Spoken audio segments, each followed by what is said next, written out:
Hello student, कैसे हैं आप सब। उम्मीद है एकदम बेहतर होंगे। तो आज हम आपके लिए लाए हैं फिजिक्स का एक चैप्टर, नाम है रिफ्रैक्शन और रिफ्लेक्शन ऑफ लाइट। इसे reflection and refraction of light भी आप कह सकते हैं। इसमें हम दो टॉपिक को लेकर पढ़ेंगे। पहला टॉपिक है रिफ्लेक्शन ऑफ लाइट को लेकर पढ़ेंगे और इसके अंदर हम लोग पढ़ेंगे स्फेरिकल मिरर के बारे में। स्फेरिकल मिरर क्या होता है, इनसे बनने वाले फिगर्स के बारे में पढ़ेंगे और फॉर्मूले के साथ न्यूमेरिकल्स करेंगे। तो कॉपी पेन उठा लीजिए। तो मैं हूं आपका टीचर सैयद सर। वेलकम है आपका हमारे यूट्यूब चैनल पे सैयद क्लासेस। तो बच्चों हेडिंग लगा लीजिए, reflection of light by spherical mirror. ठीक है, बारी बारी हम इन सारी चीजों के बारे में पढ़ते हैं। पहली टॉपिक में हम लोग पढ़ेंगे स्फेरिकल मिरर को लेकर। स्फेरिकल मिरर क्या है? एक तरह का बॉल है। ठीक है, एक तरह का बॉल है। एज्यूम करिए एक तरह का बॉल होता है जिसके पास रिफ्लेक्टिंग सरफेस होता है और वो भी कर्व फॉर्म में होता है। यानी अगर आप कोई रे ऑफ लाइट को क्या करते हो, रे ऑफ लाइट को अंदर की तरफ भेजते हो तो ये जो बॉल है ये लाइट को क्या कर सकता है, रिफ्लेक्ट करा सकता है किसी भी एंगल से। आप इधर से भी भेजो तो क्या होगा, ये इधर से इसे वापस कर देगा। इसी तरीके से इधर से भेजो तो ये क्या करेगा, यहां से इसे वापस कर देगा। मतलब ये क्या कर सकता है, ये बॉल ऐसा काम कर सकता है कि लाइट को, आने वाली लाइट को रिफ्लेक्ट करा देगा। ठीक है, इसलिए इस रिफ्लेक्ट वाली हिस्से को, प्रॉपर्टी को देखते हुए इसे बोला गया मिरर। अब ये कैसा दिख रहा है, स्फेयर बॉल जैसा, इसलिए इसका नाम पड़ा स्फेरिकल मिरर। ठीक है, अब इस स्फेरिकल मिरर के दो पार्ट किए जाते हैं। ठीक है, इनके टू टाइप्स होते हैं। पहले टाइप्स के बच्चों लोग इसको बोला जाता है कॉनकेव मिरर। इसके बारे में बारी बारी पढ़ेंगे, इंपॉर्टेंट हिस्सा है कॉनकेव मिरर। और दूसरा वाला हिस्सा होता है कॉन्वेक्स मिरर। Convex mirror. अब क्या होता है कि कॉनकेव मिरर को एक और नाम से जानते हैं जिसको हम बोलते हैं कन्वर्जिंग मिरर। Converging mirror. और इसको बोलते हैं डाइवर्जिंग मिरर। Diverging mirror. अब देखिए जरा, इसके नाम से ही लग रहा है इसकी प्रॉपर्टी के बारे में कि आखिर कॉनकेव मिरर कहना क्या चाहता है। यानी कन्वर्ज करना चाहता होगा। आने वाली लाइट को ये क्या करेगा, समेटेगा, एक जगह इकट्ठा करेगा। और ये कॉन्वेक्स मिरर, इसको कहा गया डाइवर्जिंग मिरर। इसका मतलब ये हुआ कि ये लाइट को डाइवर्ज करता होगा। अब बात आई कि कॉनकेव मिरर यानी कन्वर्जिंग मिरर दिखता कैसे और कॉन्वेक्स मिरर यानी डाइवर्जिंग मिरर कैसे दिखता है। जरा उनके स्ट्रक्चर फॉर्म कर लेते हैं और देख लेते हैं कैसा होता है। देखिए जरा, ठीक है, हमने इसको क्या किया, दो हिस्सों में काट दिया। ठीक है, जैसे काटा तो हमें क्या देखने को मिला, कुछ इस तरीके के दो डायग्राम देखने को मिले।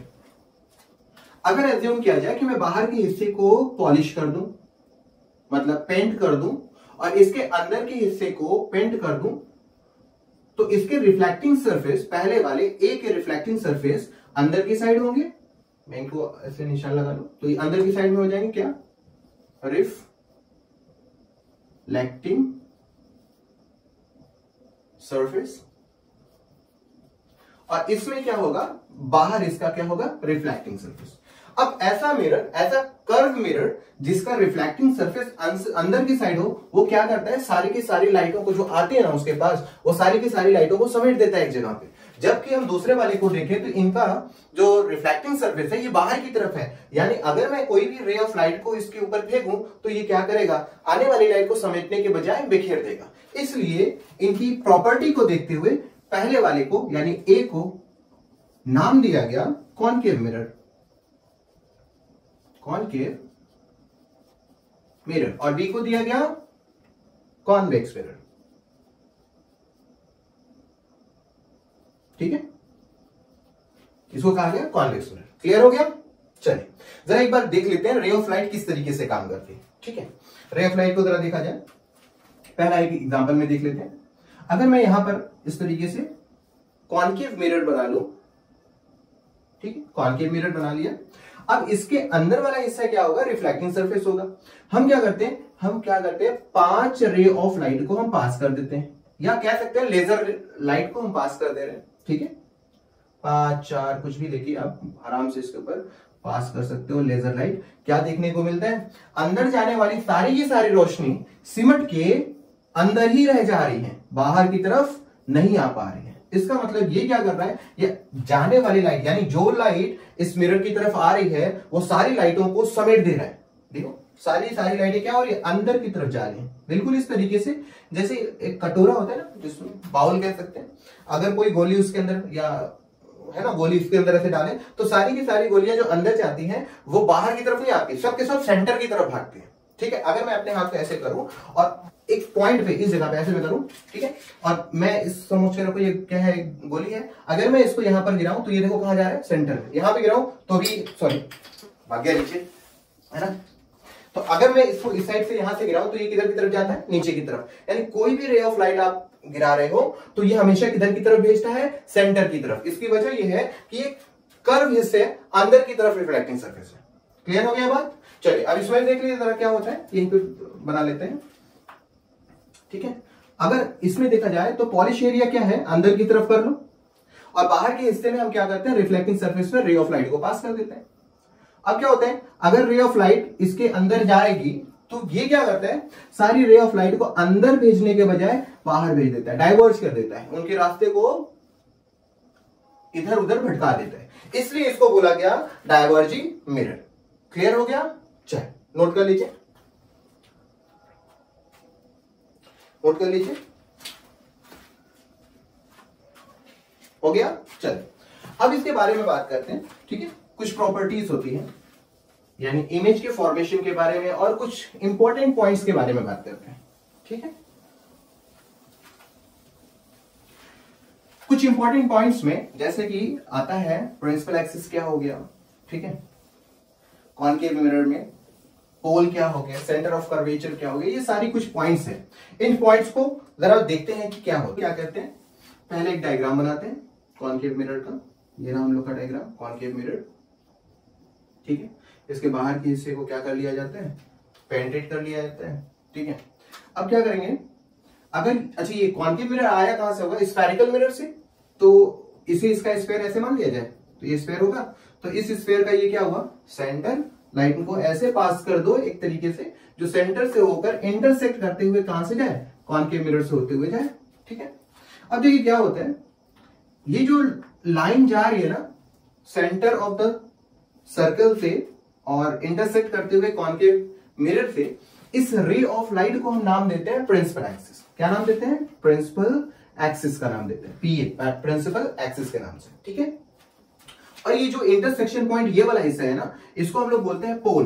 क्या बोलते हैं, पोल, इंडिकेट कर देते हैं पी से, इनका इस्तेमाल है। ठीक है, और ये जो सी वाला हिस्सा है ना, इसको सेंटर ऑफ कर्वेचर बोलते हैं। क्या बोलते हैं, सेंटर ऑफ कर्वेचर बोलते हैं। ठीक है, सेंटर ऑफ कर्वेचर से अगर हम देखें पी की दूरी, तो इसका नाम दिया जाता है radius of curvature, radius of curvature. अच्छा, ये जो रेडियस ऑफ कर्वेचर होता है ना, अगर मैं इसका हाफ कर दूं, अगर मैं रेडियस ऑफ कर्वेचर का क्या कर दूं, हाफ कर दूं, यानी r का अपॉन 2 कर दूं, रेडियस ऑफ कर्वेचर का क्या कर दूं, हाफ कर दूं, तो मुझे क्या मिलेगा, मुझे मिलेगा f, जिसे बोलते हैं फोकल। ठीक है, या फोकस बोलते हैं। तो फोकस हमें कहां मिलेगा, एग्जैक्टली इन दोनों का मिडिल पार्ट, ये हिस्सा हमारा होगा फोकस। ठीक है, जहां पर सारी की सारी रे ऑफ लाइट जिसको भी आप पास करोगे वो सब की सब रे ऑफ लाइट कहां से होके जाएगी, एक ऐसे पॉइंट से जो कि प्रिंसिपल एक्सिस पे पाया जाता है, उसी पॉइंट को हम लोग बोलते हैं फोकस, और वो focus exactly centre of curvature और पोल का सेंटर पार्ट होता है, यानी मिड पॉइंट होती है। अब फोकस निकालने का फॉर्मूला यहां से आपको मिल जाएगा। तो फोकस क्या है, फोकस रेडियस ऑफ कर्वेचर का हाफ है। ठीक है, अगर आपको रेडियस ऑफ कर्वेचर चाहिए, 2 को f के साथ मल्टीप्लाई कर दो, f का 2 गुना कर दो, रेडियस ऑफ कर्वेचर मिल जाएगा। और अगर आपको फोकस चाहिए तो रेडियस ऑफ कर्वेचर को हाफ कर लो, आपको रेडियस ऑफ फोकस मिल जाएगा। ठीक है, अब देखिए फोकस से लेकर पोल तक की जो दूरी होती है, इसे हम बोलते हैं फोकल लेंथ। क्या बोलते हैं, फोकल लेंथ बोलते हैं। क्लियर हो गया बात? ठीक है, अब इसमें हम लोगों ने क्या देखा, हम लोगों ने देखा कि ये जो रे of light, sorry ray of कह सकते हैं, कोई लाइन हमने इमेजिनरी पास की है, ये जो सेंटर से होते हुए कॉनकेव मिरर को इंटरसेक्ट करते हुए जा रहा है, इसे हम लोगों ने बोला प्रिंसिपल एक्सिस। जो इंटरसेक्शन पॉइंट था उसे हमने बोला पोल, और जो सेंटर हिस्सा था सर्कल का उसे बोला गया centre of curvature. Centre of curvature से पोल तक की जो दूरी थी उसे बोला गया रेडियस ऑफ कर्वेचर। अब रेडियस ऑफ कर्वेचर का एग्जैक्टली हाफ पोर्शन कहलाया फोकस, और फोकस से लेकर पोल तक की दूरी को फिर से बोला गया फोकल लेंथ। तो हमें यहां से क्या क्या मिल गया, देखिए जरा, हमें यहां से मिला प्रिंसिपल एक्सिस, हमें यहां से मिल गया फोकस, हमें यहां से मिल गया पोल, हमें यहां से मिल गया सेंटर ऑफ कर्वेचर, हमें यहां से मिल गया फोकल लेंथ, हमें यहां से मिल गया रेडियस ऑफ कर्वेचर, और सबसे इंपॉर्टेंट हमें फोकल लेंथ पता लगाने का एक फॉर्मूला मिल गया। ठीक है, इसी तरीके से कॉन्वेक्स मिरर में भी पाया जाता है, हमें कॉनकेव मिरर का ख्याल रखना है, बिल्कुल इसी तरीके से कॉन्वेक्स मिरर का भी होता है। ठीक है, नोट कर लीजिए, फर्स्ट से नोट कर लीजिए। अब बात करते हैं हम लोग का इसका स्ट्रक्चर बनाने का, यानी अगर कोई भी इमेज की फॉर्मेशन के बारे में बात हो कि कॉनकेव मिरर में इमेज का फॉर्मेशन कैसा होगा, तो उसके लिए क्या होता है ना, ऑब्जेक्ट की पोजीशन को चेंज करते रहना है। ये जो शीशा है अंदर की तरफ है, तो हमें क्या करना है, ऑब्जेक्ट को इस साइड अपनी अपनी जगह धीरे धीरे पोजीशन को क्या करना है, चेंज करते रहना है। अगर हम ऑब्जेक्ट की पोजीशन को चेंज करते हैं तो इमेज के फॉर्मेशन में कुछ ना कुछ चेंजिंग देखने को मिलती है, हम उसी को ऑब्जर्व करेंगे और डायग्राम बनाएंगे। अब क्या होता है कि इमेज के फॉर्मेशन के लिए कुछ रूल्स होते हैं, हमें उन रूल्स के बारे में स्टडी करनी है। थोड़ा सा छोटा सा पॉइंट है, 4 रूल्स होते हैं, 4 रूल्स होते हैं, हमें क्या करना है, उनको एक बार समझ लेना है, और आसान सा डायग्राम है, बहुत आराम से हो जाएगा। ठीक है, नोट कर लीजिए, हो गया। चलिए रूल्स जरा देख लेते हैं, तो लिख लीजिएगा, हेडिंग में क्या रहेगा, formation of image, rules of formation of image by concave mirror, rules formation of image by concave mirror। ठीक है, देखिए पहला रूल क्या होता है, बना लेते हैं। ठीक है, आसान सा है, आपको क्या करना है, पहला हिस्सा, पहला रूल, रूल नंबर 1, अगर आप कोई ray of light parallel to principal axis pass करते हो, अगर कोई ray of light parallel to principal axis pass करते हो, तो वो हमेशा और हमेशा रिफ्लेक्ट करके फोकस से जाएगी। Rule number 1, parallel to principal axis, if the ray of light gone then it reflect through focus. ठीक है, यानी अगर मैं बोलूं रे ऑफ लाइट क्या किया जाए, पैरेलल टू प्रिंसिपल एक्सिस रखा जाए, तो वो रिफ्लेक्ट होकर कहां से जाएगी, फोकस से। ठीक है, ये पहला रूल। नंबर 2, क्या करना है आपको, एक और बना लेते हैं और बारी बारी इमेज से ही समझते हैं, काफी आसान होता है इस चीज को याद करना। ठीक है, रिमेंबर करना। फिर से हमें क्या करना है, एक प्रिंसिपल एक्सिस इस तरीके से ड्रॉ कर लेनी है। ठीक है, अब ये हो गया हमारा फोकस। ठीक है, अब नंबर 2 क्या होता है, अगर कोई रे ऑफ लाइट, अगर आपको कोई ray of light centre of curvature से पास करनी हो, कहां से, सेंटर ऑफ कर्वेचर से पास करनी हो, तो ये वो पॉइंट है मिरर पे, कॉनकेव मिरर पे, जहां से रे ऑफ लाइट एग्जैक्ट उसी पाथ से रिफ्लेक्ट बैक करती है, यानी 0 डिग्री एंगल फॉर्म करती है। यहां पर कोई एंगल फॉर्म नहीं होता, यहां पर देखिए कुछ एंगल बनता है। तो मल्टीपल चॉइस क्वेश्चन में पूछा जा सकता है कि वो प्लेस कॉनकेव मिरर में कौन सा है जहां से रे ऑफ लाइट को पास करे तो वो 0 डिग्री एंगल फॉर्म करके रिफ्लेक्ट करता है। तो आपको क्या पॉइंट बताना है, वो है सेंटर ऑफ कर्वेचर। अगर रे ऑफ लाइट को आप पास करते हो सेंटर ऑफ कर्वेचर से और वो कॉनकेव मिरर है, तो वो उसी रास्ते से वापस आ जाएगा। Rule number 2। ठीक है, रूल नंबर 3 में देख लेते हैं क्या है। ठीक है, रूल नंबर 3, रूल नंबर 3 ये कहता है कि अगर कोई रे ऑफ लाइट आप इस तरीके से पास करते हो कि वो फोकस से होकर कॉनकेव मिरर से टकराता है, तो वो definitely parallel to principal axis होकर वापस जाएगा। ये जस्ट देखो, पहले वाले का जस्ट अपोजिट है, यानी अगर आप पैरेलल टू प्रिंसिपल एक्सिस करते हो तो फोकस से होकर जाएगा, अगर आप फोकस पे लाइट गिराते हो तो पैरेलल टू प्रिंसिपल एक्सिस जाएगा। रूल नंबर 4 और लास्ट रूल है हमारा। रूल क्या कहते हैं कि अगर आप रे ऑफ लाइट को डायरेक्टली पोल पे गिरा दोगे तो वो एग्जैक्टली उसी एंगल से रिफ्लेक्ट करेगा जिस एंगल से आया है। यानी यहां पर क्या होगा, law of reflection of light follow हो जाएगा। यानी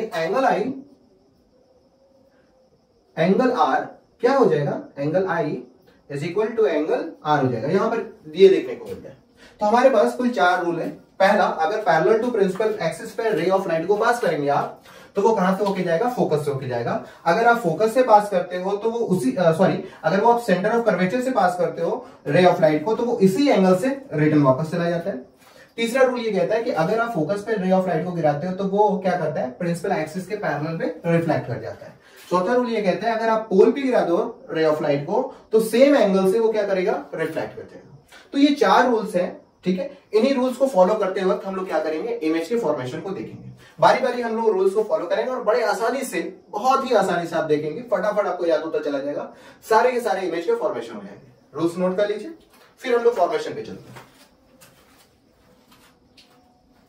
हो गया, चल मिटाते हैं। फॉर्मेशन ऑफ इमेज को जरा देखते हैं, फटाफट इसे खत्म करते हैं, ठीक है। बेसिक चीजें हैं, आपको ये याद होना चाहिए फॉर्मेशन ऑफ इमेज के बारे में, कि ऑब्जेक्ट की प्लेस को अगर चेंज करें, पोजीशन को चेंज करें, तो उस पोजीशन के चेंज करने के हिसाब से इमेज के ऊपर क्या इफेक्ट पड़ता है, अगर हम कॉनकेव मिरर के बारे में बात करें तो, ठीक है। तो चलिए ऑब्जेक्ट की पोजीशन देखते हैं। पहला एक डायग्राम बनाते हैं, बारी बारी इसी पे सब देख लेंगे। जैसे यहां पर बना लेते हैं, ठीक है। ये हो गया हमारा कॉनकेव मिरर और ये हो गया हमारा प्रिंसिपल एक्सिस, ठीक है। ये हिस्सा हमारा हो गया पोल, ये यहां पर आ गया सेंटर ऑफ कर्वेचर, इसे रख लेते हैं हम फोकस, ठीक है। तो पहली ऑब्जेक्ट की पोजीशन क्या है, between F and P, F and P. अगर फोकस और पोल के बीच में ऑब्जेक्ट को रखा जाए तो इमेज का फॉर्मेशन क्या होगा, जरा ध्यान दीजिएगा। पहले तो आपको क्या करना है, ऐसे एक निशान बना लेना है, ये इंडिकेट करेगा कि ये क्या बना हुआ है, ये ऑब्जेक्ट खड़ा हुआ है। इस तरीके से आप इंडिकेट कर सकते हैं, ऑब्जेक्ट है, ठीक है। रूल नंबर ये कहता है, नंबर 1, कि अगर कोई ऑब्जेक्ट मिल जाए तो सबसे पहले आप क्या करिए, पैरेलल टू प्रिंसिपल एक्सिस एक रे ऑफ लाइट को पास करिए। चलिए हमने क्या किया, parallel to principal axis ray of light को पास कर दिया, आगे की तरफ जा रहा है। अगर कोई ray of light parallel to principal axis होता है तो वो हमेशा फोकस से होकर रिटर्न करता है। तो चलिए हम लोग क्या करते हैं, इसे फोकस से होकर वापस करते हैं। हो गया, चलिए रूल नंबर 1 फॉलो हो गया। रूल नंबर 2 ये कहता है कि अगर कोई रे ऑफ लाइट को आप सेंटर ऑफ कर्वेचर से पास करें, सेंटर ऑफ कर्वेचर से पास करें, तो वो रे ऑफ लाइट एग्जैक्टली उसी रास्ते से वापस चली जाएगी जिस रास्ते से वो आई है। तो हम क्या करते हैं, देखिए पहला रूल हो गया ना, ऑब्जेक्ट के हेड से हमें parallel to principal axis ray of light को पास करना है। पहला काम आपको हमेशा ये काम करना है। दूसरा क्या करना है, ऑब्जेक्ट के हेड से सेंटर ऑफ कर्वेचर पे स्केल रख दीजिए और एक रे ऑफ लाइट को पास कर दीजिए, ठीक है। चलिए कोशिश करते हैं सीधी बन जाए, ये हो गया हमारा, ठीक है। रे ऑफ लाइट को हम इस तरीके से पास कर लेते हैं, ये आगे की तरफ ऐसे जाती है। अब इमेज का फॉर्मेशन हमेशा उस जगह पर होगा जहां पर रिफ्लेक्टेड रे आपस में इंटरसेक्ट करती है। अब जरा ध्यान दीजिए, हमने सेंटर ऑफ कर्वेचर से लाइट को आगे की तरफ भेजा और वो जाने के बाद शीशे से टकरा के उसी रास्ते से वापस आ गई। अब जब दोनों के दोनों रिफ्लेक्टेड रे को देखा गया तो ये एक दूसरे से दूर होती जा रही है, यानी इंटरसेक्ट नहीं कर सकती कभी। तो क्या इमेज का फॉर्मेशन नहीं होगा? बिल्कुल होगा। अगर ये इस साइड नहीं होता, लेफ्ट साइड में नहीं होता है, तो हमें क्या करना होगा, पीछे की तरफ ट्रेक करना होगा। तो पीछे की तरफ हम क्या करते हैं, इमेजिनरी डॉटेड लाइन पास करते हैं और देखते हैं कि क्या ऐसा हो सकता है क्या। तो हम लोगों ने क्या देखा, एक ऐसी पॉइंट थी जहां पर ये एक दूसरे को इंटरसेक्ट करते थे। अब उस इंटरसेक्शन पॉइंट पे हम क्या करते हैं, एक ऐसे रे बना लेते हैं, ठीक है। ये जो इंटरसेक्शन पॉइंट है ये बताता है कि इसका इमेज जो होगा वो पीछे की तरफ बना, ठीक है। यानी एक ऐसी पोजीशन जहां पर इमेज क्या होता है, कॉनकेव मिरर के राइट साइड में बनता है। क्लियर हो गया बात? अब जरा ध्यान दीजिए, इसके बारे में देख लेते हैं। पहला, अगर फोकस और पोल के बीच में ऑब्जेक्ट को रखा जाए तो हमें क्या देखने को मिलता है। पहली चीज, ऑब्जेक्ट की जरा साइज देखो, छोटी, और यहां पर ऑब्जेक्ट की साइज बड़ी है, ठीक है। तो इमेज क्या हो गया, इमेज बड़ा हो गया। दूसरी चीज, ऑब्जेक्ट देखो क्या है, रियल है, और इमेज क्या हो गया, वर्चुअल। डॉटेड लाइन में जब कोई चीज इंडिकेट करी जाए तो क्या होता है, वर्चुअल। यानी इमेज का नेचर क्या हो गया, वर्चुअल हो गया। क्या हो गया, वर्चुअल हो गया। दूसरी चीज हम लोगों ने देखा कि इमेज का जो फॉर्मेशन है वो बिहाइंड द मिरर होता है। तो तीन चीजें हमें यहां पे देखने को मिली। पहली चीज क्या है कि ऑब्जेक्ट की साइज से बड़ा इमेज का साइज है। दूसरा हम लोगों ने देखा कि ऑब्जेक्ट जो है वो रियल है पर इमेज जो हो रहा है वो वर्चुअल बन रहा है। तीसरा हम लोगों ने देखा कि इमेज का जो फॉर्मेशन हो रहा है वो मिरर से बिहाइंड हो रहा है। ठीक है, पहला ये हम लोगों को बन गया। चलिए अब जरा देखिए दूसरा पार्ट क्या करेंगे। यहां पर ऐसे बना लेते हैं, ठीक है, इसे एफ रख लो, ठीक है, इसे सी रख लेते हैं। पहला, अब देखो क्या था कि ऑब्जेक्ट को हम लोगों ने एफ और पी के बीच में रखा। अगर हम ऑब्जेक्ट की पोजीशन को, सेकेंड, ऑब्जेक्ट की पोजीशन को कहां पे रखें, एट एफ, एफ पे रख दें तो क्या देखने को मिलेगा, जरा चेक कर लेते हैं। पहला काम, parallel to principal axis object के हेड से रे ऑफ लाइट को पास कर दो। दूसरा काम देखो वो कहां से होके जाती है, रूल नंबर 1 बताता है कि वो हमेशा किधर से होके जाएगी, पैरेलल टू वो कहां से होके जाएगी, फोकस से होकर ही जाएगी। दूसरा काम, रूल नंबर 2, ऑब्जेक्ट के हेड से सेंटर ऑफ कर्वेचर पे क्या करना है, एक रे ऑफ लाइट को पास कर देना है। ठीक है, रे ऑफ लाइट को क्या करेंगे, पास कर देंगे। देखेंगे यहां की साइड, पीछे की तरफ, ये दोनों एक दूसरे को इंटरसेक्ट नहीं कर रहे हैं। ठीक है, तो क्या ये आगे की तरफ इंटरसेक्ट करते हैं क्या, देखने को मिला नहीं। यानी ये एक ऐसा पॉइंट है जहां पर रिफ्लेक्शन ऑफ लाइट आपस में इंटरसेक्ट ही नहीं हो रहे, तो ये माना जाता है कि ये शायद कहीं जाकर इन्फिनाइट पे एक दूसरे के साथ इंटरसेक्ट कर सकता है। यानी अगर मैं ऑब्जेक्ट को फोकस पे रखूं तो इमेज में देखो क्या देखने को मिलता है, इमेज में देखने को मिलता है कि इमेज का फॉर्मेशन इन्फिनाइट पे होता है। दूसरा, डॉटेड लाइन यहां पर कहीं नहीं देखने को मिली, यानी इमेज कैसा होगा, रियल होगा। कैसा होगा, रियल होगा। अच्छा एक और चीज है, अगर ये वर्चुअल है तो इसका जरा हेड देखो ऊपर की तरफ है, इसका भी हेड क्या है, ऊपर की तरफ, तो इसे बोलते हैं इरेक्ट। वर्चुअल के साथ हमेशा इस्तेमाल होता है इरेक्ट। यहां पर देखिए जरा, इसका हेड ऊपर की तरफ है लेकिन इमेज का फॉर्मेशन कुछ इस तरीके से होगा, हेड नीचे चला जाएगा, तो ये क्या होता है, इनवर्टेड। तो रियल के साथ क्या बनता है, इनवर्टेड। तो पहली चीज हमें मिल गई कि अगर आप फोकस पे रखते हैं तो ऐसी सूरत में इमेज जो होता है इन्फिनाइट पे बनता है। दूसरी चीज जो देखने को मिली वो ये है कि रियल और इन्वर्टेड होता है। और तीसरी चीज ये होती है, ऑब्जेक्ट का साइज और इमेज का जरा देखो ना, बहुत इन्फिनाइट, मालूम नहीं कितना बड़ा बनेगा, काफी ज्यादा लार्ज हो जाएगा। ठीक है, नंबर 3, क्या हो अगर मैं ऑब्जेक्ट को फोकस से थोड़ा सा पीछे कर लिया जाए तो क्या देखने को मिलेगा, इसे एफ मान ले, इसे सी मान ले। इस बार ऑब्जेक्ट को क्या रखते हैं, between F and C, F और सी के बीच में रख देते हैं। फिर क्या होता है, फिर सेम प्रोसेस, ऑब्जेक्ट के हेड से parallel to principal axis pass कर दो, फोकस से होकर जाएगी। रूल नंबर 1 ये कहता है। दूसरा ये कह रहा है कि आपको क्या करना है, ऑब्जेक्ट के हेड से सेंटर ऑफ कर्वेचर पे एक रे ऑफ लाइट को पास कर दो। ठीक है, थोड़ा लाइन सीधी नहीं हो रही है, यहां बढ़ा लेते थोड़ा।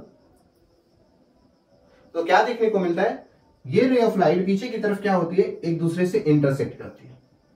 ठीक है, रे ऑफ लाइट क्या हो रही है, एक दूसरे से इंटरसेक्ट कर रही है। और इंटरसेक्शन पॉइंट को ही हम लोग क्या बोलते हैं, इमेज का फॉर्मेशन बोलते हैं। तो इसमें क्या देखने को मिला कि रे ऑफ लाइट जा रही थी आगे की तरफ और वापस रिफ्लेक्ट हो गए, दोनों एक दूसरे को इंटरसेक्ट करी, कहां पर, सी से पीछे, बिहाइंड द सी। ऐसा तब हुआ जब हमने ऑब्जेक्ट को एफ और सी के बीच में रखा। अब देखिए क्या होता है, इमेज कोई भी डॉटेड लाइन से इंडिकेट नहीं है, रियल एंड इन्वर्टेड हो गई। ऑब्जेक्ट की साइज जरा देख लो, छोटी है, और इमेज की साइज देखो थोड़ा बड़ी है। ठीक है, कहां पाया जा रहा है, सी से पीछे पाया जा रहा है। तीन चीजें यहां पर मिल गई। चौथा देख लेते हैं, फटाफट से खत्म करते हैं। बेसिक पॉइंट्स है, इनका जानना जरूरी है क्योंकि न्यूमेरिकल्स जब लगेंगे तो क्वेश्चंस आ जाते हैं कि आप जरा सॉल्व करो न्यूमेरिकल्स और साथ ही साथ में इसका रे डायग्राम भी बना लो। तो रे डायग्राम का बनना जरूरी है ना। चलो, ये हिस्सा हम मान लेते हैं एफ है और ये हिस्से को हम लोग मान लेते हैं हमारा सी है। ठीक है, इस बार ऑब्जेक्ट को कहां रखते हैं, एट सी, इंपॉर्टेंट हिस्सा, एट सी। अगर हम सी पे रखते हैं तो क्या देखने को मिलता है, पहला काम, पैरेलल टू प्रिंसिपल एक्सिस, कहां से होके, फोकस से। फिर आप क्या करोगे, देखो हर बार हम क्या करते थे, ऑब्जेक्ट के हेड से सी के ऊपर पास करते थे, रूल नंबर 2। लेकिन इस बार क्या हुआ, सी पर ही ऑब्जेक्ट है तो रूल नंबर 2 क्या हो जाएगा, खराब हो जाएगा। तो हमें रूल नंबर किस पे जाना है, रूल नंबर 3 पे जाना है। क्या कहते हैं, अगर आप कोई रे ऑफ लाइट पास करते हो फोकस से तो वो हमेशा होकर जाएगा पैरेलल टू प्रिंसिपल एक्सिस। दोनों ही देखो रिफ्लेक्ट करके किसी एक पॉइंट पे मिल रहे हैं और वही पॉइंट एक्चुअली सेम है जहां पर सी था। अब इसकी खासियत ये होती है कि ऑब्जेक्ट को अगर आपने सी पे रखा तब ऐसे सूरत में इमेज एग्जैक्टली उसी जगह पे पाई जाएगी जहां पर ऑब्जेक्ट होगा, पहली चीज। दूसरी, जितना बड़ा ऑब्जेक्ट उतनी ही बड़ी इमेज भी होगी। तीसरी, दोनों देखो इमेज जो है वो क्या है, रियल है और साथ ही साथ में इन्वर्टेड है। 3 पॉइंट्स हमें यहां पे देखने को मिलते हैं और इंपॉर्टेंट ऐसा ही हो जाता है। इसी तरीके से 5वां हिस्सा देख लें। क्या हो अगर हम रे ऑफ लाइट को सी से पीछे रख दें, यहां पर एफ कर देते हैं, यहां पर हम सी कर देते हैं, यहां कहीं पर ऑब्जेक्ट को खड़ा कर देते हैं, ठीक है ना, एंड बिहाइंड द, बोल सकते हैं बिहाइंड द सी से थोड़ा सा पीछे की तरफ कर देते हैं। अगर हम रे ऑफ लाइट को पास कर ले पैरेलल टू प्रिंसिपल एक्सिस तो कहां से होके जाएगी, फोकस से होके जाएगी। दूसरा काम क्या है, रे ऑफ लाइट को सी से पास कर दो और वो उसी रास्ते से क्या कर जाएगी, वापस आ जाएगी। इस बार इंटरसेक्शन पॉइंट देखो कहां पर हो रहा है, इस जगह, यानी इमेज यहां पर बनता है। अब यहां पर देखो ऑब्जेक्ट का साइज बड़ा और इमेज का साइज क्या हो गया, छोटा। ऑब्जेक्ट के हिसाब से इमेज क्या है, सी और एफ के बीच में पाया जा रहा है। दूसरी चीज रियल और इन्वर्टेड है। लास्ट पॉइंट हम लोग देख लेते हैं, 6 वाला पॉइंट क्या होता है। अगर हम रे ऑफ लाइट को, ठीक है, अगर हम रे ऑफ लाइट को पास करें कहां से, पहले तो ऑब्जेक्ट को रख लेते हैं 6 के लिए। ऑब्जेक्ट क्या है, एट इंफिनिटी। अगर ऑब्जेक्ट को इन्फिनाइट पे रखते तो क्या होगा, मान लेते हैं ऑब्जेक्ट कहीं पर होगा तो वहां से एक रे ऑफ लाइट इस तरीके से पास हो रही है और वो कहां से होके जा रही है, किसी एक पॉइंट से होके जा रही होगी। दूसरा रूल क्या होता है, जो लास्ट वाला रूल है यहां पर अप्लाई होगा, आपको पैरेलल एक रे ऑफ लाइट को पास करना है जो पोल पे गिरती हो, ठीक है। अब क्या होता है, सेम एंगल से वो क्या करेगा, क्रॉस कर जाएगा। ये दोनों एक दूसरे को इंटरसेक्ट करेंगे, जिस पॉइंट पे इंटरसेक्ट करेंगे वो पॉइंट होगी एफ। क्लियर है बात। यानी अगर मैं किसी भी ऑब्जेक्ट को इनफिनाइट पे रख दूं तो ऐसी सूरत में उसका इमेज कहां बनेगा, फोकस से बनेगा। तो ये कुछ 6 फिगर है और इन सारे फिगरों को अगर एक बार देखा जाए तो क्या देखने को मिलता है, सिर्फ एक ही ऐसी जगह है जहां पर कॉनकेव मिरर वर्चुअल इमेज दे रहा है और वो क्या है, एफ और पी के बीच में। बाकी सब में जरा देखो, सब के सब क्या दे रहे हैं, रियल दे रहे हैं। यानी कॉनकेव मिरर के बारे में अगर बात की जाए तो ये कैसा मिरर इमेज फॉर्म करता है, real and inverted, except object at F and P, between object, between at भी बोल सकते, object except object between, place between F and P. अगर आप एफ और पी के बीच में ऑब्जेक्ट रखते हो तभी इमेज का फॉर्मेशन रियल से इन्वर्टेड में, रियल से वर्चुअल में कन्वर्ट हो जाएगा। अदरवाइज सारे के सारे कॉनकेव मिरर का इमेज का फॉर्मेशन क्या हो जाता है, सब के सब किस में देते हैं, रियल में देते हैं। ठीक है, क्लियर, नोट कर लीजिए।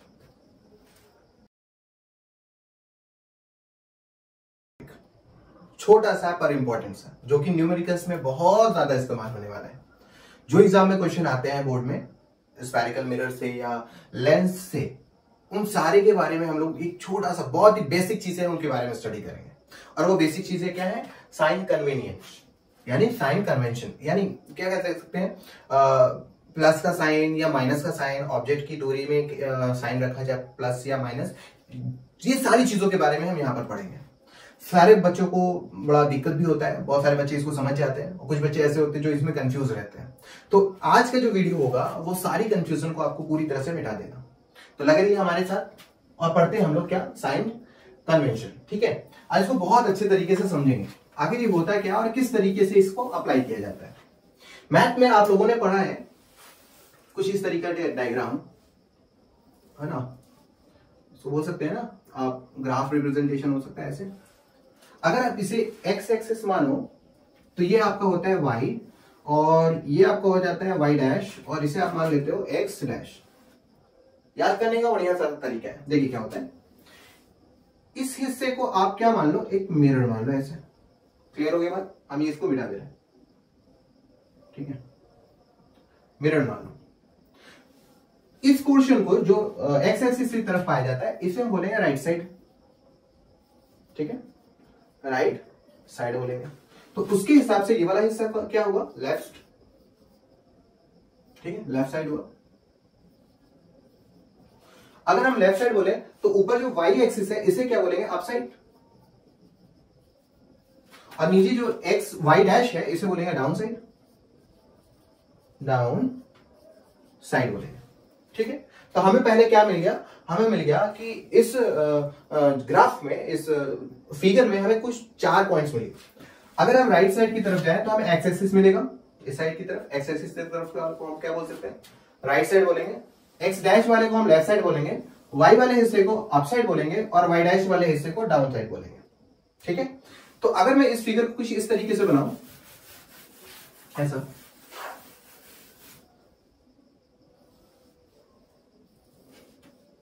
इसे लगाते हैं ऐसे, इस तरीके से, तो ये हमारा हिस्सा हो गया कॉन्केव मिरर। तो इस साइड क्या हुआ, लेफ्ट, सॉरी इस साइड क्या हुआ, राइट, और इस साइड आपका क्या हो गया, लेफ्ट, ये वाला हिस्सा राइट, और ऊपर की साइड क्या हो जाएगा, अप, और नीचे का साइड क्या हो जाएगा, डाउन। अब जरा साइन के बारे में देखते हैं, ठीक है, बारी बारी देखते हैं। पहला, ऑब्जेक्ट जो होता है उसे इंडिकेट किया जाता है, ऑब्जेक्ट को, जो ऑब्जेक्ट की दूरी होती है उसे इंडिकेट किया जाता है स्मॉल यू से, ठीक है। और ऑब्जेक्ट की जो डिस्टेंस होगी ना, ऑब्जेक्ट डिस्टेंस, नोट कर लीजिएगा, ऑब्जेक्ट जो डिस्टेंस होती है यानी u, ठीक है, ऑब्जेक्ट डिस्टेंस जो u होती है, ये हमेशा और हमेशा यानी ऑलवेज क्या होगी, नेगेटिव साइन होगी। यानी आप हमेशा ऑब्जेक्ट को लेफ्ट साइड में रखेंगे, ठीक है, क्योंकि देखो क्या है, चमकदार हिस्सा अंदर की तरफ है, तो शीशे के सामने हम लोग खड़े होते हैं, पीछे खड़े होने की जरूरत नहीं है। तो ऑब्जेक्ट दूरी हम हमेशा क्या रखेंगे, नेगेटिव, किसी के लिए भी, concave mirror, convex mirror, concave lens, convex lens, कुछ भी हो, ऑब्जेक्ट हमेशा किधर की तरफ होगा, हमेशा लेफ्ट साइड होगा। तो इसके लिए वो क्या हो गया, नेगेटिव, ठीक। चलो नंबर 2, अगर हम बात करें कॉनकेव की, ठीक है, तो ये 2 तरह का इमेज फॉर्म करता है, एक होता है रियल, एक होता है वर्चुअल। वर्चुअल इमेज जो होता है वो हमेशा किधर की तरफ होता है, राइट साइड, इसलिए इमेज जो होगा, ये इसको इमेज बना लेते हैं, ये दोनों क्या है, इमेज है, इसलिए इमेज की जो दूरी होती है यानी इमेज डिस्टेंस, इसे रखा जाएगा पॉजिटिव, ठीक है। अगर वर्चुअल इमेज कॉनकेव मिरर में मिलता है तो वो वर्चुअल इमेज राइट साइड बनेगा, इसलिए उसकी इमेज की दूरी हम किस में रखेंगे, पॉजिटिव में। अगर रियल इमेज बनता है, जो कि हमेशा बनेगा, बस एक पॉइंट पे राइट साइड में बनेगा, तो रियल इमेज किधर बनेगा, वो बनेगा लेफ्ट साइड।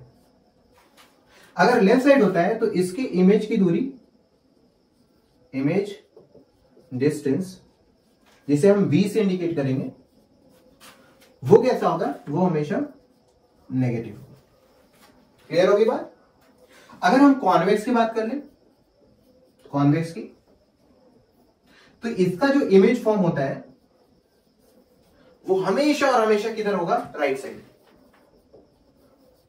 किधर होगा, राइट साइड, ठीक है। इसलिए इसके v की दूरी क्या होगी, v हमेशा किसमें लिया जाएगा, पॉजिटिव, यानी इमेज डिस्टेंस किसमें रखेंगे, हमेशा पॉजिटिव।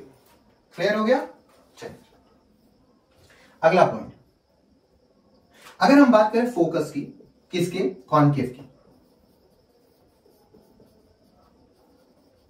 कॉनकेव की 2 पार्ट कर लेते हैं, एक कॉनकेव का ले लेते हैं, एक कॉन्वेक्स का ले लेते हैं। अगर हम कॉनकेव के बारे में बात करें तो इसका फोकस हमेशा और हमेशा किधर होता है, लेफ्ट साइड, इसलिए फोकल लेंथ को हम लोग हमेशा नेगेटिव में लेके चलेंगे। कॉनकेव मिरर, कॉनकेव मिरर का फोकल लेंथ जो होता है, यानी फोकस जो होता है वो हमेशा लेफ्ट साइड में होता है, इसलिए इसके फोकल लेंथ को हमेशा नेगेटिव में लेके चलते हैं। जबकि कॉन्वेक्स में क्या होता है, इसका फोकस जो होता है वो हमेशा राइट साइड होगा, इसलिए इसके फोकल लेंथ को हम लोग किस में लेके चलते हैं, पॉजिटिव में लेके चलते हैं। ठीक है, पॉइंट नंबर नेक्स्ट यहां कर लेते हैं। ठीक है, पॉइंट नंबर नेक्स्ट, इमेज के हाइट के बारे में बात कर लेते हैं। एच आई जिसको बोलते हैं हाइट ऑफ इमेज। ठीक है, पहले हाइट ऑफ ऑब्जेक्ट देख लेते हैं। एच ओ ऑलवेज, हमेशा और हमेशा क्या होता है, अप साइड होता है। ऑब्जेक्ट, हाइट ऑफ ऑब्जेक्ट हमेशा और हमेशा किधर होता है, अप साइड होता है, इसलिए इसको हमेशा किस में लेते हैं, पॉजिटिव में। एच ओ की वैल्यू हमेशा किस में लेंगे, पॉजिटिव में। एच आई की दो कंडीशन होती है, अगर ये अप साइड हुआ या अगर ये डाउन साइड हुआ, तब क्या कहेंगे, अप साइड अगर होता तो पॉजिटिव ले लेंगे, अगर ये पॉजिटिव हुआ तो ये वर्चुअल इमेज बन जाएगा, अगर ये डाउन साइड हुआ तो नेगेटिव लेंगे। ठीक है, एच आई की वैल्यू किसमें लेंगे, नेगेटिव में लेंगे, और अगर नेगेटिव हुआ तो ये पहचान बताएगा कि क्या है ये रियल इमेज। क्लियर? तो ये कुछ बेसिक पॉइंट्स हैं जिनको दिमाग में रखना है ताकि क्वेश्चन क्या किया जा सके, आराम से इसको लगाया जा सके। फर्स्ट से नोट कर लीजिए। ठीक है,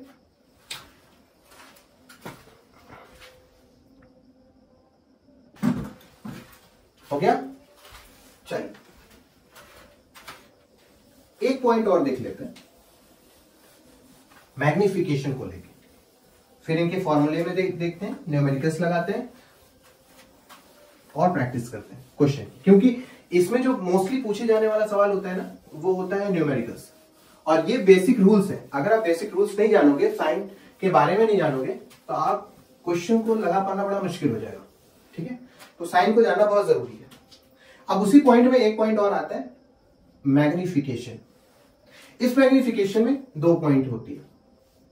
ठीक है, देखो, पॉजिटिव 1 रख ले, जो पॉजिटिव साइन रख ले, या नेगेटिव 1 रख ले, या कोई साइन रख ले ऐसे नेगेटिव।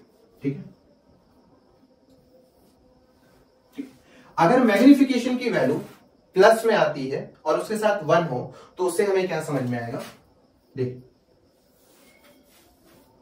अगर प्लस आता है तो मैग्निफिकेशन क्या इंडिकेट करेगा, वो इंडिकेट करेगा वर्चुअल इमेज को।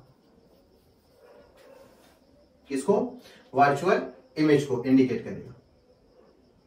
अगर नेगेटिव आता है, ठीक है, अगर नेगेटिव आता है तो इसमें नेगेटिव जो साइन होती है वो इंडिकेट करती है रियल इमेज को। ये जो 1 साइन है, यानी 1 जो नंबर है, ये इंडिकेट करता है same size of image as object. यानी अगर 1 आ गया, +1 आ गया, तो +1 यानी प्लस बताएगा कि वर्चुअल इमेज है, वर्चुअल है, इरेक्ट है। दूसरा, ये जो 1 है ना, ये इंडिकेट कराएगा कि ऑब्जेक्ट की साइज, इमेज की साइज दोनों क्या हो गए, बराबर। ठीक है, तो कुल हमारे पास ये हिस्सा देखने को मिला। बहुत इंपॉर्टेंट हिस्सा है, 1 मार्क्स के क्वेश्चन मल्टीपल चॉइस क्वेश्चन में पूछ लेते हैं। ठीक है, बिठा दे। चल, अब अगला हिस्सा, हेडिंग लगाइए, फॉर्मूला फॉर कॉनकेव मिरर।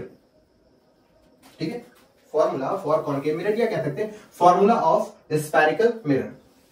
तो फॉर्मूला देखिए क्या है, 1/f is equal to 1/u plus 1/v। ठीक है, इसमें दूसरा पार्ट आता है मैग्निफिकेशन का, m is equal to -v/u। एक और पार्ट आता है मैग्निफिकेशन का, hi/ho। अब अगर इन दोनों को कंबाइन किया जाए तो जरा देखिए, m और m दोनों इन दोनों में क्या है, सेम है, इक्वल है, तो क्या ये दोनों आपस में इक्वल हो सकते हैं? देखिए क्या हो सकता है, और -v इसको लिख सकते हैं, m is equal to -v/u is equal to hi/ho। ये हमारे कुछ फॉर्मूलाज हैं जिनका यूज करके हम क्या कर सकते हैं, ऑब्जेक्ट की दूरी यानी f को बोला गया, यहां पर क्या क्या निकाल सकते हैं, f निकाल सकते हैं यानी फोकल लेंथ निकाल सकते हैं, u निकाल सकते हैं जिसे बोला जाता है ऑब्जेक्ट दूरी, ऑब्जेक्ट डिस्टेंस, v निकाल सकते हैं इमेज डिस्टेंस, ठीक है, hi निकाल सकते हैं हाइट ऑफ इमेज, और ho निकाल सकते हैं हाइट ऑफ ऑब्जेक्ट। ठीक है, ये सारी चीजें हम क्या कर सकते हैं, कैलकुलेट कर सकते हैं किससे, मिरर फॉर्मूले से। ठीक है, इसे नोट कर लीजिए। Refraction of light, refraction of light. ठीक है, क्या होता है रिफ्रैक्शन ऑफ लाइट? आप कह सकते हैं, अगर ऐसे समझते हैं, एग्जांपल से समझते हैं। ठीक है, पहले तो ये जान लेते हैं ये टॉपिक पढ़ा किस में जाता है। रिफ्रैक्शन ऑफ लाइट और रिफ्लेक्शन ऑफ लाइट में बस इतना सा फर्क है कि जब हम रिफ्लेक्शन ऑफ लाइट के बारे में बात करते हैं तो हम बात करते हैं मिरर को लेके, यानी ऐसा कोई ऑब्जेक्ट जो लाइट को रिफ्लेक्ट कर दे, वापस भेज दे। ठीक है, अपने अंदर से पूरी तरह से पास ना होने दे, यानी ऐसे ऑब्जेक्ट को हम ओपैक ऑब्जेक्ट भी कह सकते हैं। तो ऐसे सारी स्टडी हम लोग रिफ्लेक्शन ऑफ लाइट में करते हैं। लेकिन यहां पर क्या होता है, रिफ्रैक्शन ऑफ लाइट में ऐसा ऑब्जेक्ट होता है जो अपने अंदर से लाइट को पास होने देता है, यानी ये ओपैक ऑब्जेक्ट नहीं हो सकता। आप इसको ट्रांसल्यूशन भी बोल सकते हो या ट्रांसपेरेंट भी बोल सकते हो। तो हम लोग यहाँ पर जो स्टडी करेंगे वो ग्लास को लेके करेंगे। ठीक है, तो यहां पर एक ऐसा ऑब्जेक्ट हुआ है जो लाइट को अपने अंदर से पास होने देगा। ठीक है, तो यहां पर स्टडी जो होगी वो होगी ग्लास की, या हम कह सकते हैं यहां पर हम लोग लेंस को लेके पढ़ेंगे। किसको लेके पढ़ेंगे, लेंस। अब रिफ्रैक्शन ऑफ लाइट के लिए हमारे पास दो मीडियम का होना जरूरी है। एक मीडियम होता है रेयर मीडियम, दूसरे मीडियम को बोलते हैं डेंसर मीडियम। ठीक है, डेंसर मीडियम नाम से मालूम है आपको, जिसमें डेंसिटी ज्यादा होती है। ठीक है, और रेयर मीडियम कौन सा होगा, डेंसर मीडियम। अगर इसे हम M1 मान ले और इसे M2 मान ले, तो M2 की मीडियम यानी M2 वाला जो मीडियम होता है ना, उसकी डेंसिटी काफी ज्यादा हाई होती है, नंबर ऑफ पार्टिकल्स इस मीडियम में काफी ज्यादा होते हैं। लेकिन अगर M1 में बात की जाए तो इसमें क्या होता है, नंबर ऑफ पार्टिकल कम से कम होते हैं। तो हमें दो अलग अलग मीडियम चूज करने होंगे। इन दोनों अलग अलग मीडियम में ही हम स्टडी कर पाएंगे किसकी, रिफ्रैक्शन ऑफ लाइट की। देखते हैं क्या होता है रिफ्रैक्शन ऑफ लाइट। चलिए हम एक ग्लास ले लेते हैं इस तरीके से। ठीक है, एक ग्लास लेते हैं। ठीक है, और उसमें एक रे ऑफ लाइट पास कर देते हैं। क्या कर देते हैं, रे ऑफ लाइट पास कर देते हैं। तो ये हमारे लिए क्या हो जाएगी, ये हमारी इंसिडेंट रे हो जाएगी। इंसिडेंट रे जो कहां से आ रही है, एयर से। तो हम क्या कह सकते हैं, क्या ये M1 हो गया, मीडियम 1। ठीक है, जो हल्का मीडियम है। और ये क्या करती है, जैसे ही ये अंदर की तरफ एंट्री करती है ना, इसे नॉर्मल लाइन बना लेते हैं, एंट्री करती है तो ये क्या हो जाती है, ये कुछ इस तरीके से बेंड हो जाती है। ठीक है, इस तरीके से बेंड हो जाती है। इसी बेंडिंग ऑफ लाइट को क्या बोलते हैं, रिफ्रैक्शन ऑफ लाइट। यानी अगर मैं किसी रेयर मीडियम में, हल्के मीडियम से रे ऑफ लाइट को पास करूं और वो डेंसर मीडियम में जाता है, तो ऐसी सूरत में उस रे ऑफ लाइट की स्पीड कम हो जाती है। ठीक है, डेंसर मीडियम की वजह से उस रे ऑफ लाइट की स्पीड कम हो जाती है, जिसकी वजह से वो उसी रफ्तार से, उसी पाथ से आगे नहीं जा पाता और वो बेंड हो जाता है, झुक जाता है। किधर की तरफ, टूवर्ड्स नॉर्मल लाइन की तरफ।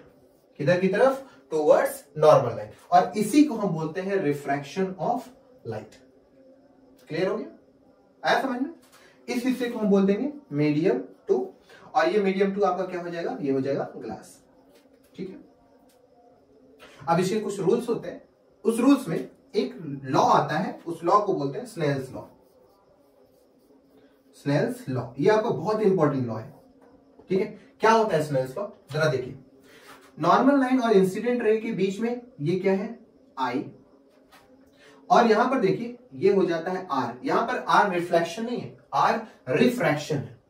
ठीक है, तो स्नेल्स लॉ क्या कहता है कि अगर मैं साइन आई का रेशियो साइन आर के साथ कर दूं, साइन आई का रेशियो साइन आर के साथ कर दूं, अगर मीडियम चेंज ना करूं, तब ऐसी सूरत में आने वाला वैल्यू जो होगा वो क्या होगा, कांस्टेंट होगा। फिर से सुनिए, स्नेल्स लॉ ये कहता है कि अगर मीडियम चेंज ना किया जाए, ठीक है, अगर मीडियम चेंज ना किया जाए तो ऐसी सूरत में साइन आई यानी एंगल आई, साइन आई का रेशियो साइन आर यानी एंगल आर का रेशियो, इनको सॉल्व करने पे वैल्यू हमेशा क्या आएगी, कांस्टेंट आएगी। ठीक है, अब ये कांस्टेंट क्या होता है, इस कांस्टेंट को बोला जाता है रिफ्रैक्टिव इंडेक्स। क्या बोला जाता है, रिफ्रैक्टिव इंडेक्स। क्लियर है, रिफ्रैक्टिव इंडेक्स क्या होता है, रिफ्रैक्टिव इंडेक्स को आम लैंग्वेज में आराम से समझिए क्या होता है रिफ्रैक्टिव इंडेक्स। देखिए, आने वाली लाइट के कंपैरिजन में, आने वाली लाइट के कंपैरिजन में बेंड हुई लाइट कितनी गुना बेंड होती है, उसी को बोलते हैं रिफ्रैक्टिव इंडेक्स। ठीक है, आने वाली लाइट का अगर एंगल, आने वाली लाइट का एंगल आप मान के चलो 60 डिग्री एज्यूम करो, आने वाली लाइट का एंगल 60 डिग्री है, और वो क्या हो रही है, जब वो ग्लास में यानी डेंसर मीडियम में जा रही है, तब उसका एंगल कितना हो जा रहा है, मान के चलिए वो 20 डिग्री हो जा रहा है।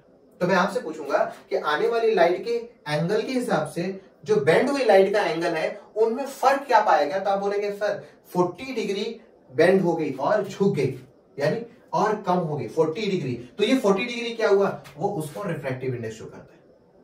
क्लियर हो गया, रिफ्रैक्टिव इंडेक्स क्या है, रिफ्रैक्टिव इंडेक्स कंपैरिजन का एक डिग्री है, कह सकते हैं कि पहले वाले की तुलना में, पहले वाले के कंपैरिजन में कितनी गुना लाइट बेंड होती है, उसी को बोलते हैं रिफ्रैक्टिव इंडेक्स। अब क्लियर, बहुत बढ़िया, नोट कर लीजिए इसे। स्नेल्स लॉ क्या कह रहा है, स्नेल्स लॉ कह रहा है साइन आई जो रेशियो होता है, ratio of sine i upon sine r हमेशा क्या होगा, कांस्टेंट। किसके लिए, for a given media, for a given pair of media. अगर आपने मीडियम चेंज कर दिया, अगर आपने मीडियम चेंज कर लिया, तो ऐसे सूरत में क्या होगा, हमारे ये कांस्टेंट टर्म उस वक्त के लिए, यानी इसके लिए जो मीडियम कांस्टेंट है, जो वैल्यू कांस्टेंट आएगी, मीडियम बदल लेने से कांस्टेंट वैल्यू चेंज होकर कोई दूसरी कांस्टेंट हो जाएगी। यानी अगर मीडियम आप एयर और ग्लास लेते हो तो इसका वैल्यू इसके लिए कांस्टेंट होगा, अगर एयर की जगह पे वाटर और ग्लास ले लोगे तो वाटर और ग्लास का अपना कांस्टेंट टर्म कांस्टेंट रहेगा।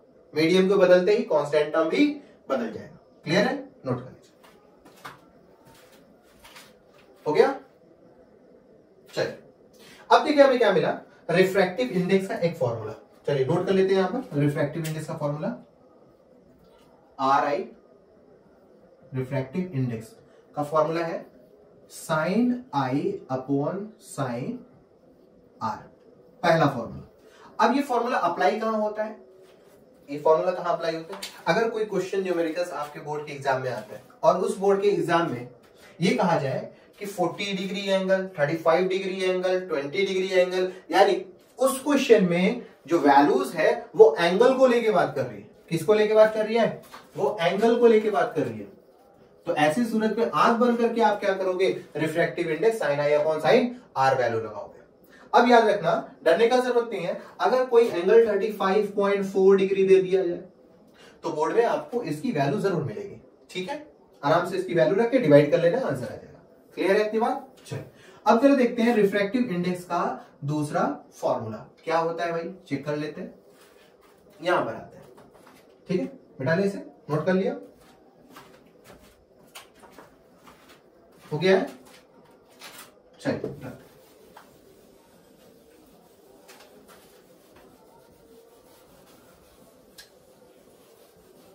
अब देखिए क्या होता है, हम क्या कर लेते हैं, एक ग्लास ले लेते हैं, ठीक है, इसमें रे ऑफ लाइट को पास करते हैं, ठीक, यहां पर नॉर्मल लाइन बना लेते हैं और ये टुवर्ड्स नॉर्मल लाइन की तरफ बेंड करा देते हैं।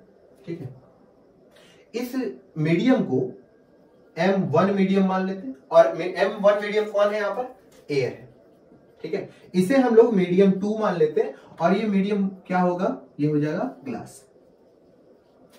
क्लियर हो गई बात। ठीक है, अच्छा ये जरा देखिए, आने वाली लाइट अगर एयर में आ रही है तो एयर में इसकी स्पीड क्या ली जाएगी, speed of light in air हम ले लेते हैं v1। क्लियर है, ग्लास में क्या ले लेते हैं, speed of light in glass is equal to V2। ठीक है, अब जरा देखिए, आने वाली रे ऑफ लाइट क्या हो रही है, आने वाली रे ऑफ लाइट अंदर के हिसाब से कुछ रिफ्रैक्शन शो कर रही है। ठीक है, तो हम क्या लिख सकते हैं, मीडियम टू में कुछ चेंजिंग पाई गई विथ रिस्पेक्ट टू, ये हो गया विथ रिस्पेक्ट टू, ऐसे लिखिए, विथ रिस्पेक्ट टू, मीडियम 2 में कुछ चेंजिंग पाएगी विथ रिस्पेक्ट टू किसके, मीडियम 1 के। और ये कैसे हुई, ये हुई V1 अपॉन यानी speed of light in air divided by speed of light in glass. अब मीडियम 2 क्या है, जरा देखो, मीडियम 2 में चेंजिंग है, अगर रे ऑफ लाइट ऊपर से नीचे की तरफ आ रही है तो कहां बदलाव देखने को मिल रहा है, मीडियम 2 में बदलाव देखने को मिल रहा है। तो मीडियम 2 में कुछ बदलाव हुआ किसी के रिस्पेक्ट में, किसके रिस्पेक्ट में, मीडियम 1 के रिस्पेक्ट में। ऐसा क्यों हुआ, क्योंकि स्पीड ऑफ लाइट एयर की बदल गई स्पीड ऑफ लाइट के ग्लास के अकॉर्डिंग। ठीक है, तो हमारा फॉर्मूला क्या बना, medium 2 with respect to medium 1 is equal to speed of light in air upon speed of light in glass. चल, मीडियम 2 क्या है, मीडियम 2 है हमारा ग्लास, तो लिख देंगे glass with respect to medium 1 क्या है हमारा, air, is equal to speed of light in air कितनी है, V1 upon speed of light in glass कितनी है, V2। और हमारा ये नया फॉर्मूला बन के आया रिफ्रैक्टिव इंडेक्स का। अब ये जो साइन हो रही है ना, ये जो साइन है एन जैसा, इसको हम बोलते हैं रिफ्रैक्टिव इंडेक्स का सिंबल, विथ रिस्पेक्ट टू यहां पर शो करते हैं। तो हमारे लिए रिफ्रैक्टिव इंडेक्स का फॉर्मूला क्या मिला, रिफ्रैक्टिव इंडेक्स का फॉर्मूला मिला glass with respect to air या medium 2 with respect to medium 1 is equal to V1 upon V2। अब इस फॉर्मूले को हम यहां नोट कर लेते हैं, refractive index of M2 with respect to M1 is equal to V1 upon V2। अब इस फॉर्मूले को हम कहां अप्लाई कर सकते हैं, ठीक है, ये फॉर्मूला हमारा कहां पर अप्लाई हो सकता है, ये फॉर्मूला हमारा अप्लाई होगा जब क्वेश्चन में स्पीड से लेकर कोई बातचीत की जाए, किससे, स्पीड से लेकर कोई चीज बात की जाए। ठीक है, जरा देख लेते हैं इस पे एक क्वेश्चन, क्योंकि बोर्ड में आया हुआ क्वेश्चन है, चलिए देख लेते हैं। एक रे ऑफ लाइट जो एयर से कहां जा रही है, ग्लास में जा रही है, एयर से ग्लास में जा रही है, और ग्लास में जाते वक्त उसका रिफ्रैक्टिव इंडेक्स 1.5 है। ठीक है, एयर से ग्लास में जा रही है, ग्लास में जाते वक्त उसका रिफ्रैक्टिव इंडेक्स यानी ग्लास में बाहर के हिसाब से ग्लास में रिफ्रैक्टिव इंडेक्स 1.5 है। अगर आने वाली लाइट की speed 3 into 10 to the power 8 metre 3 into 10 to the power 8 metre per second है, तो पता लगाओ कि स्पीड ऑफ मीडियम 2 में लाइट की क्या होगी, यानी लाइट की स्पीड मीडियम 2 में क्या होगी, ये पता लगा है। तो देखिए हमारे क्वेश्चन में बार बार क्या इसके बारे में बात हो रही है, स्पीड के बारे में बात हो रही है। तो हम जब स्पीड के बारे में देखेंगे तो हमारे लिए फॉर्मूला याद आएगा M2 with respect to M1 is equal to V1 upon V2। जरा इसी पे वैल्यू पुट करते हैं। ग्लास का refractive index with respect to air, किसका रिफ्रैक्टिव इंडेक्स के बारे में बात कर रहा है, ग्लास का, और चेंजिंग भी कहां हुई, ग्लास में, तो इसकी वैल्यू आई 1.5। ठीक है, तो ग्लास का रिफ्रैक्टिव इंडेक्स 1.5 रख दिया, is equal to V1। V1 की स्पीड कितनी है, V1 की स्पीड है 3 into 10 to the power 8 metre per second. नीचे V2 की स्पीड ग्लास पता नहीं कितनी है, वही पता लगानी है। ग्लास को इधर की तरफ लेके आओ, क्या बनेगा, glass is equal to 3 into 10 to the power 8 upon 1.5। इन्हें अगर आप कैंसिल करोगे तो आपको मिलेगा glass is equal to 2 into 10 to the power 8 metre per second. तो हमें क्या मिल गई, ग्लास की स्पीड ऑफ लाइट मिल गई। इसी क्वेश्चन को चेंज किया जा सकता है, क्या चेंज कर लेंगे, जरा देखिए। कह रहा है कि अगर रिफ्रैक्टिव इंडेक्स कह रहा है कि क्वेश्चन मान ले ये है, इसी को रिवर्स करते हैं। एयर में speed of light 3 into 10⁸ metre per second है और ग्लास में 2 इंटू 10⁸ मीटर पर सेकेंड है और रे ऑफ लाइट एयर से ग्लास में जा रही है, तो ऐसे सूरत में ग्लास का रिफ्रैक्टिव इंडेक्स कितना होगा? तो आपको क्या करना है, ग्लास का रिफ्रैक्टिव इंडेक्स किसके कंपैरिजन में, लाइट कहां से आ रही, एयर से, air is equal to question mark. आपको फॉर्मूला मालूम होना चाहिए कि glass with respect to air का फॉर्मूला होता है V1 अपॉन V2 और V1 हमारा क्या था, जहां से लाइट आ रही थी वो हमारा कितना था 3 into 10⁸ metre per second upon 2 into 10⁸ metre per second. Metre per second cancel, 0808 से कैंसिल, इससे इसका कैंसिल करेंगे तो आएगा 1.5।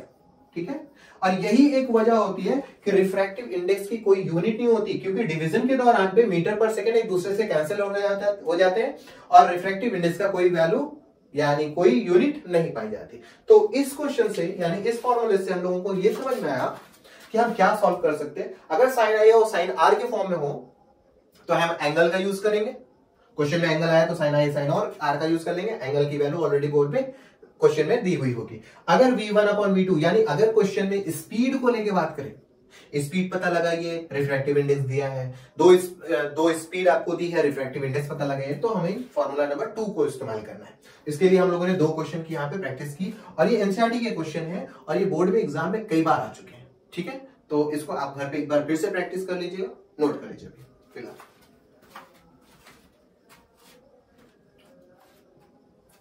ओके नोट, चलिए इसके बाद रिफ्रैक्टिव इंडेक्स का एक और फॉर्मूला आता है।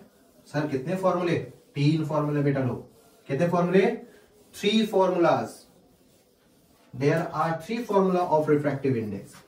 The first formula depend upon the angle and the second formula which is regarding to the speed of light and the third one is what, only talk about refractive index। ना तो इसमें speed of light रहेगी ना तो उसमें कोई angle रहेगा, हमेशा और हमेशा उसके बारे में बात होगा रिफ्रैक्टिव इंडेक्स के बारे में। जरा देख लेते हैं वो कैसे आता है। चलिए यहां से इसको मिटा लेते हैं एक बार, ठीक है, इसको इधर से मिटा लेते हैं।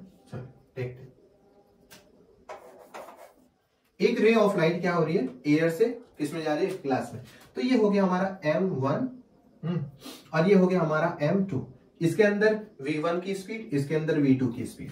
तो रिफ्रैक्टिव इंडेक्स अगर इंसिडेंट रे ऊपर से है तो उसके कंपैरिजन में अंदर का हिस्सा क्या हो रहा है, रिफ्रैक्शन शो कर रहा है, यानी बेंडिंग शो कर रहा है। तो रिफ्रैक्शन कहां पाया जा रहा है, M2 में। रिफ्रैक्शन M2 में पाया जा रहा है, किसके हिसाब से, M1 के हिसाब से, विद रिस्पेक्ट टू M1। कैसे आएगा, जब हम V1 अपॉन V2 करेंगे, इक्वेशन नंबर 1। अब सवाल यह है, सर अगर ऊपर से रे ऑफ लाइट नीचे की तरफ आ रही है और हम ऊपर खड़े हैं और हमें देखने को यह मिला कि अंदर लाइट बेंड हो रही है, तो अंदर की तरफ रिफ्रैक्टिव इंडेक्स का फॉर्मूला ये हुआ। ठीक है, तो क्या अगर हम उसी रे ऑफ लाइट को इस जगह के बजाय नीचे से आके देखें तो क्या नीचे के हिसाब से ऊपर वाली लाइट नहीं बेंड हो रही है? जरा देखिए जरा, यहां पर आप खड़े हुए, लाइट बेंड हो गई, ठीक है, यहां से लाइट आई और ये बेंड हो गई। अगर आप यहां से ऊपर जाए तो ये लाइट ऐसे जाने के बजाय सीधे और ये इधर बेंड हो जाएगी। यानी अगर आप पोजीशन चेंज करते हो, ऊपर से देखते हो तो अंदर रिफ्रैक्शन शो करता है, अगर आप नीचे से देखते हो तो ऊपर रिफ्रैक्शन शो करता है। ठीक है, क्वेश्चन ये होगा, इस फॉर्मूले को लाने का क्वेश्चन ये होगा कि अगर रे of light, incident ray of light ऊपर से नीचे तक आने में एक्स नाम का रिफ्रैक्टिव इंडेक्स शो करता है, क्या होगा अगर उसी मीडियम पे, उसी पाथ पे, उसी रे ऑफ लाइट को रिवर्स कर दिया जाए तो ऊपर रिफ्रैक्टिव इंडेक्स क्या होगा। यानी इस क्वेश्चन में 2 बार रिफ्रैक्टिव इंडेक्स के बारे में बात हो रही है। एक रिफ्रैक्टिव इंडेक्स दिया हुआ है, दूसरा रिफ्रैक्टिव इंडेक्स पता लगाना है। तो हमने क्या किया, फॉरवर्ड हिस्से को देखा, फॉरवर्ड पोर्शन को देखा। अब क्या करते हैं, रिवर्स करते हैं। अब देखिए क्या होता है,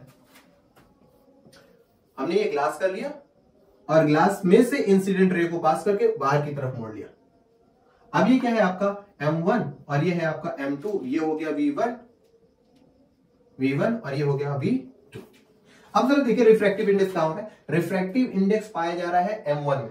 कहां पाया जा रहा है, M1 में। तो क्या लिखेंगे, refractive index of M1 with respect to M2 is equal to V2 upon V1। अब जरा देखिए, पहले लिखा गया M2 तो यहां पर आया V1, यहां लिखा गया M1 तो यहां आया V2, याद रखिएगा। ठीक है, जरा ध्यान से देखिए, अगर मैं इसकी वैल्यू को रेसिप्रोकल कर दूं, ध्यान देखिए, m1 with respect to m2, sorry, अगर मैं इसका रेसिप्रोकल कर दूं v1 अपॉन v2, तो इसका भी रेसिप्रोकल हो जाएगा 1 upon m1 with respect to m2 हो जाएगा। ऐसा करने पर क्या होता है, जरा देखिएगा, v1 अपॉन v2 वैल्यू यहां मिलती है और वही वैल्यू यहां पर भी है। अगर ये हिस्सा इस हिस्से के इक्वल हो सकता है तो ये पोर्शन भी आपस में इक्वल, तो इसे इक्वेशन नंबर 2 मान लेते हैं और देखते हैं from equation first and equation second क्या देखने को मिला, m2 with respect to m1 is equal to m2 with respect to m1 is equal to 1 upon m1 with respect to m2। ये हमारा एक नया रिफ्रैक्टिव इंडेक्स का फॉर्मूला मिला। तो टोटल कितने रिफ्रैक्टिव इंडेक्स के फॉर्मूले मिल गए, टोटल हमारे पास 3 रिफ्रैक्टिव इंडेक्स के फॉर्मूले मिल गए। m2 with respect to m1 is equal to 1 upon m1 with respect to m2। अब ये फॉर्मूला अप्लाई कब होगा, जब हम एक रिफ्रैक्टिव इंडेक्स दिए हो और दूसरे रिफ्रैक्टिव इंडेक्स के बारे में बात हो रही हो। ठीक है, नोट कर लीजिए। तो ये है हमारा रिफ्रैक्शन ऑफ लाइट में कुछ छोटा सा हिस्सा। ठीक है,